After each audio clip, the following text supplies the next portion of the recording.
দরবারি chicken করার জন্য প্রথমেই কটা মশলা, গোটা গরম মশলা, ধনে, জিরে, কাজু, আমন্ড সব একসাথে ড্রাই রোস্ট করে নিয়ে গুঁড়িয়ে নিলাম।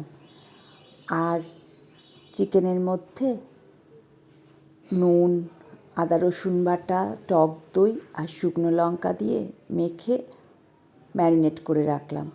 এবার বেরেস্তাটাও মাখিয়ে নিলাম চিকেনে।